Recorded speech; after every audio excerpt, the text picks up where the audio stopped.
Hi there, it's Ace and welcome back to another episode of the Safe Space Podcast. I am your certified yapper with a purpose, of course. Dapat yung intro na to. But yeah, this podcast is made to make you feel heard, feel seen, and feel safe. And for today's topic, I know super need mo to ito. Malapit na mag-2026, so parang need natin ng mga setup and plans to how to be productive. First time na magta-title ako ng podcast na Tagalog. So let's call this Tinatamad Kasi Ako Kaya Bukas Na Lang. Ganun ba? Tinatamad kasi ako bukas na lang. Yon. So in this episode, let's talk about ano yung mga naging effective ways sa akin. Paano maging productive as someone na ang dami-dami ganap sa life every single day. Lahat na ng sa life ko spiritually, physically, financially, mentally, pag-shoot, pag-edit, lahat-lahat araw-araw ko yung ginagawa every single day. Hindi natin maiiwasan yung mga burnout, na mapagod ma-exhaust. Pero ano ba yung mga technique and strategies na nagamit ko? At the same time, lahat ng mga sasabihin ko here na tips is based lang din sa mga na-research ko din and in-apply ko yun sa akin. And then naging effective siya. Hindi ko sasabihin din na hindi naging effective sa akin. So, let's get right into it na. First, I want to talk about ano ba yung main reason kung bakit tayo hindi naging productive. Bakit tayo hindi nakakapag-stick sa plan. You know what? The number one talaga is distraction. Distraction Ang daming kinds of distraction like social media, short form videos notification. At the same time, we always validate ourselves na meron pa tayong time. Na okay lang yan na bukas natin gawin. For example, meron kang assignment, diba? So let's just say, usually kasi the deadline sa mga assignment natin is 11:59 PM, diba? Like magmadaling araw na. So, since alam natin na madaling araw pa yung deadline, if meron tayong time in the morning, hindi natin yung gagawin. Kasi alam natin na meron pang extra time. Carry pa yan i-rush mamaya. Kaya pa yan. Pero, pagdating natin na malapit na yung deadline, na-overwhelm ka na, ay, ganito pala, need ko pala aralin ganyan, need ko mag-research ng ganyan, need ng RRL. You know what I mean? So, as what I've always said, that the more you are prepared, the more confident you become. So, the more na mas early ka talaga and meron kang preparation to do that thing, the actual task, mas may ease yung mismong task. Another thing kasi is parang ina-assume natin na sobrang hirap ng task na yan. That's why hindi natin sinisimulan. Utak kasi natin is minamanipulate niya tayo na it's dangerous, dapat comfortable lang tayo, dapat safe tayo. Yun yung goal ng utak natin is to make us feel safe. Another cause siguro is yung influence ng friends natin. Kasi let's just say, di ba, meron kang kailangan tapusin na work, pero sinabi ng friends mo na to, ng best friend mo na to, we need to go to the bar, to the club, like let's party, let's do some shit, crazy things tonight, you know? Pero alam na alam yung pagka tomorrow talaga is need yung gumising ng maaga. Kasi maybe meron kayong performance task, meron kayong kailangan gawin, kailangan mo mag-exercise or ikaw you need to prioritize your sleep. So, na-impluensyahan yung main plan mo, yung main goal talaga na kailangan mo ma-achieve within the day. So, regardless of the influence, kung ano man yung reason mo, kung bakit ka nagtatamad-tamaran, and bakit hindi mo magawa-gawa yung task mo, always remind yourself that everything is a choice, at ikaw lang din talaga yung gagawa ng mismong task. Again, ikaw lang din talaga yung gagawa ng mismong task. Hindi si God, hindi si universe, hindi yung friend mo, ikaw. Ikaw yung mag-exercise, ikaw yung magsi-skincare, magpuput ng makeup, ikaw yung magsusulat. Yes, pwede may mag-help sa'yo pero most of the time talaga din ng mga tasks is tayo mismo yung may responsibility to do the actual task. If hindi effective yung ganung reminder sa'yo, ito yung mga practical tips din na ginagawa ko na talagang super effective talaga. Number one is always plan kung ano yung mga dapat mong gawin before the day. Example lang let's just say, pagka tomorrow, kailangan mong gawin yung 4 na task na ipapasa mo tomorrow, diba? Ngayon pa lang planuhin mo na lahat ng gagawin mo. Like, plan it na muna and put it in your to-do list. Super effective kasi ng to-do list kasi the more na parang nakikita natin yung progress na ginagawa natin. Like, meron tayong na-check, parang nabuboost yung dopamine natin na, may progress. Nagawa ko yung task, na-meet ko yung deadline. You know what I mean? Yung satisfaction na ginigift. The more na meron tayong na-check din sa mga to-do list natin, we crave to do more para ma-check lahat ng mga box. And parang nai-irritate tayo na merong hindi na-check. We feel like we failed, ganon. So, you need to trick your mind by setting a plan bago mangyari yung isang bagay. Like before the actual day na kailangan mong gawin yung isang bagay, planuhin mo muna. Another thing is the Pomodoro technique, which is you need to set a deadline or a timer. Dito best friend mo talaga yung clock mo, yung timer mo and also calendar mo. This is so effective. As what I've said earlier, diba, yung utak natin is made to make us feel comfortable and safe. The more kasi na parang nagsiset ka ng deadline, the more na parang nati-train mo yung utak mo na pag hindi natin to tinapos, dangerous to. So, kailangan natin itong tapusin itong task na to kasi feel mo merong consequences na ayaw mong mangyari. Di ba grabe yung kaba natin if merong deadline na pag sinabi ng teacher, write 200 words of essay in just 3 minutes. Parang yung utak natin is nagpapanik na, hala, 3 minutes, kailangan natin yung gawin. Because that's the thing, kasi not all the time kaya natin kontrolin yung utak natin. That's why we need to manipulate it by setting a timer or calendar. Set deadline. Yan talaga yung talaga, set deadline talaga. Another tip siguro is that, for example, if alam mong sobrang hirap ng task, just say meron kang need na i-launch na brand or business or kailangan mong mag-post, like gusto mo lang simulan yung pagiging influencer / content creator era mo, siguro mag-set ka ng plan na after mo magawa yung isang task is meron kang reward. For example lang, nakapag-exercise ako, for 8 days. Ito yung picture, straight talaga, wala akong skip. So sabi ko, if makakapag-workout ako, straight 1 week, like everyday talaga, bibili ako ng workout outfit. And yes, later, bibili ako. Pupunta ako ng market, para let's see kung ano yung mga workout outfit na yan, Kumaga, set an intention na once na nagawa natin itong task na to is meron tayong reward. Kumaga, you are reparenting yourself. Gawin mo to kasi may reward ka sa akin. Ganon, Kumaga, manipulate also your mind na hindi lang natin ginagawa yung isang bagay dahil pinapahirapan natin yung sarili natin. No. Isa rin kasi, sa number 1 reason kung bakit natin hindi ginagawa yung mga task natin or nagpapatamad-tamad tayo, is parang hate natin mismo yung task. Sino ba naman yung may gustong gumawa ng assignment, diba? Like, hindi mo pa mag-read or ano, pero always mong isipin na ginagawa mo yung isang bagay na yan, hindi dahil pinapahirapan ka. You are doing this thing for your own good. Pag ginawa mo yung assignment mo, is magkaka-good grades ka. Pag hindi mo naman ginawa, is babagsak ka. Another SEM na naman, another baon na naman, magagalit yung parents mo, bababa yung self-esteem mo, yung confidence mo sa sarili mo, yung expectation mo sa sarili mo, diba?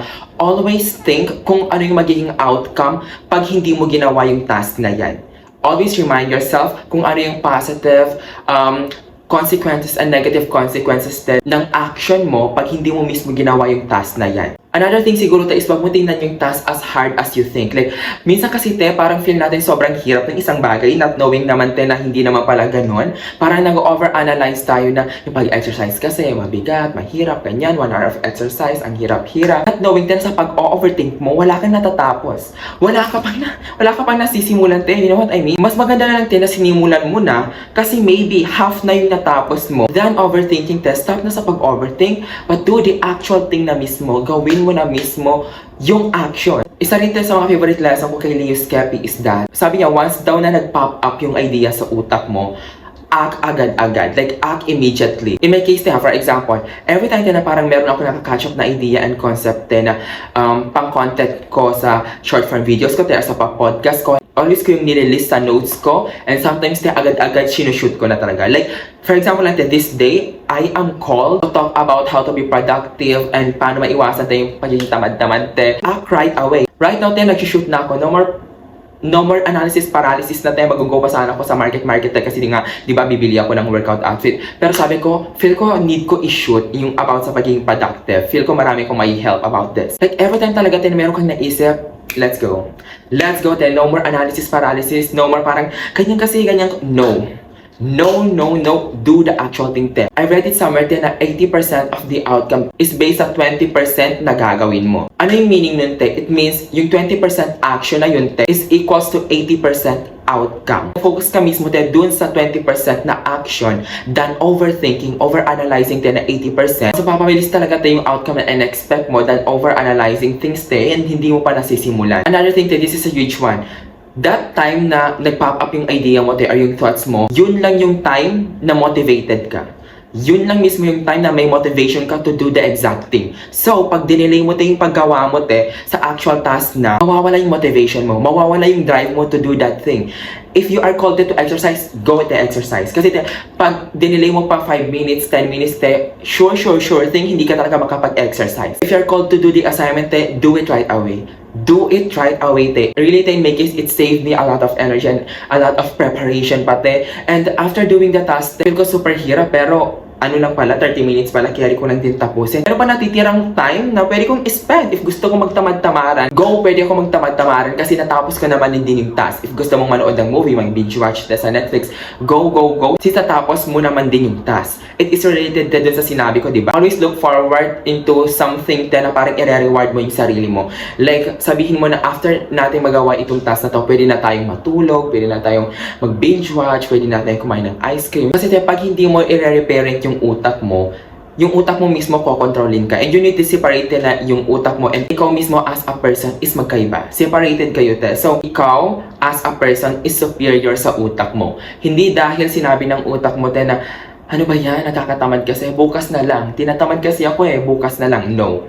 No, no, no. Pag binukas mo pa yan, te, I'm pretty sure hindi mo talaga magagawa yung bukas. Always mong i-extend and i-extend, te, and parang magbibuild ka ng self-doubt and lack of self-trust sa sarili mo na, ano ba yan? Parang nade-disappoint ko yung sarili ko kasi every time na nagsiset ako ng plan is hindi ko nami-meet yung plan. Every time na nagsiset ako ng expectation and deadline, hindi ko nami-meet yung deadline. So parang apektuhan din tayo yung self-confidence mo, yung self-esteem mo, na hindi mo kayang tuparin yung mga deadlines na dapat kailangan mong gawin. This is a key thing din te if you want to build confidence talaga. Practical ways talaga to have confidence is that tinutupad mo yung mga promises mo sa sarili mo. Kung ano yung sasabihin mo kailangan mong gawin, once na tinupad mo yun, parang sa stuck ka, magko-collect ka ng evidence na every time na meron akong ginagawa is lagi ko yung nami-meet. Lagi ko yung na-achieve. Lagi ko nami-meet yung deadline. So the more na parang you do things na pag sinabi mo, gagawin mo talaga, mararemind mo yung utak mo na I can trust myself kasi every time na may deadline, kaya ko yung gawin. Never ako malilate, never ako magra-rush kasi every time na may deadline, kaya ko yung gawin. Build ka din ng self-confidence na I can rely to myself. Carry ko yan kasi may evidence ako na nagawa ko na before. So now pa ba, hindi ko pa magagawa. So siguro ito yung pinaka-last na siguro to end this discussion is always remind yourself talaga na it's your fault. It's your choice, it's your fault. No one will save you, te. Girl, binigay na sa'yo lahat ni God. Hindi porket te binigay niya sa'yo is dapat siya pa rin yung gumawa ng assignment mo, na maghanap ng work. No na, te. Provided na sa'yo lahat. Yung part mo na lang, te, is do the actual thing.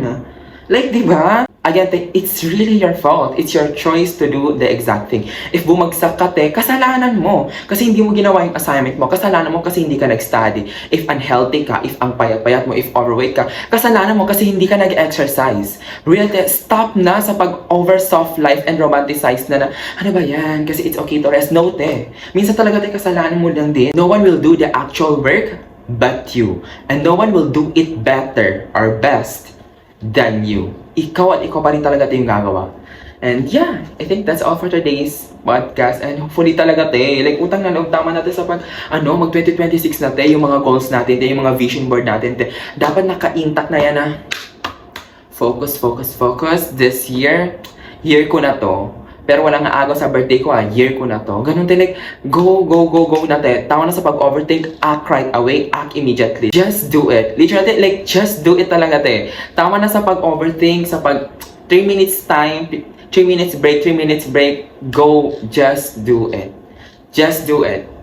Okay? And yeah, hopefully you've learned something in this video. Posibility wala ka talaga natutunan. Like, yun na lahat na yung strategies na ina-apply ko. If wala pa rin effective sa'yo, like, ewan ko na lang, Like, i-block mo ako, mag-unsubscribe ka na, wala na, Hindi ko na talaga alam sa'yo.